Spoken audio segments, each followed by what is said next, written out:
There are some Muslims who say, of course I don't want to go to Jahannam forever, but I don't know, one weekend, maybe we can do that much haram. They said a few days, we can handle it. I mean, come on.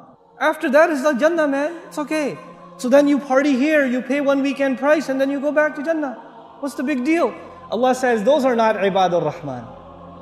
Ibadur Rahman are the people, the special people to Allah are the people who say, Ya Allah, I don't want to see Jahannam, not for a day, not for 2 days, not for a minute, not for a second. I don't want anything to do with Jahannam. Bismillahirrahmanirrahim.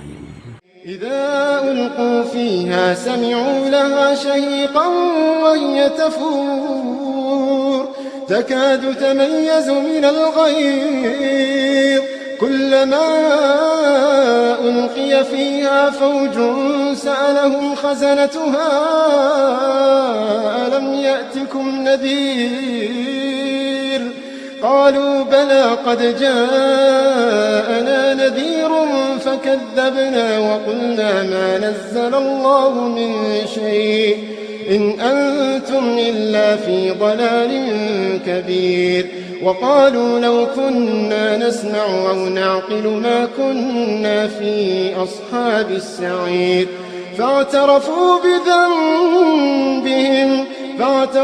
بذنبهم فسحقا لأصحاب السعير.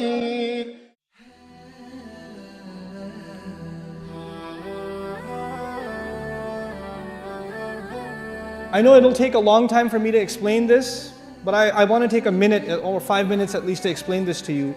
There is an ayah in Surah Al-Anbiya.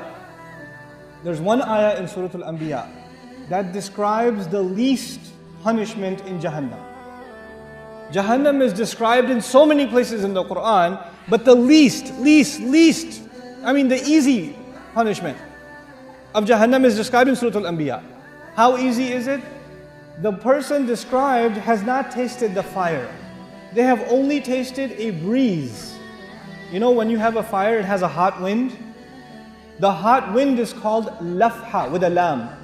But the ayah doesn't use lafha. It says, وَلَئِن مَسَّتْهُمْ نَفْحَ with a noon. With a noon, it actually means a cool breeze, not a hot breeze.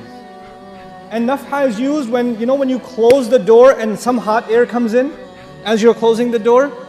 That the air that comes in or goes out, that's called nafha.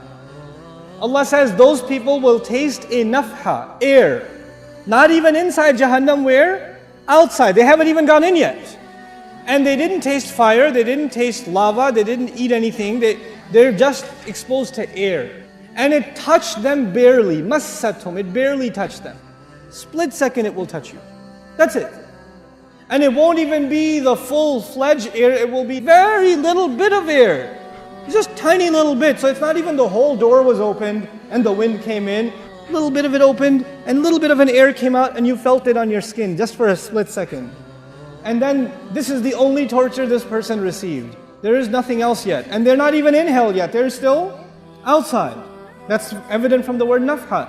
He says, Ya waylana, the person swears, I have never felt more torture ever in my life. This is the worst, I must be in the worst part of hell. Wayl, the Rasul ﷺ describes wayl as the worst part of hellfire, so scary that hell itself is afraid of it. Jahannam is afraid of wayl. And this guy says, I must be in wayl. Ya waylana. He's not even inside yet. The Muslim understands, the believer, the student of Quran understands, إِنَّهَا سَاءَتْ مُسْتَقَرًّا وَمُقَامًا. I cannot be there for a little while and a long time, I know. I should not have the mentality of Bani Israel who said, لَن تَمَسَّنَا النَّارِ إِلَّا أَيَّامًا مَعْدُودَاتٍ. Just a few days, we can handle it.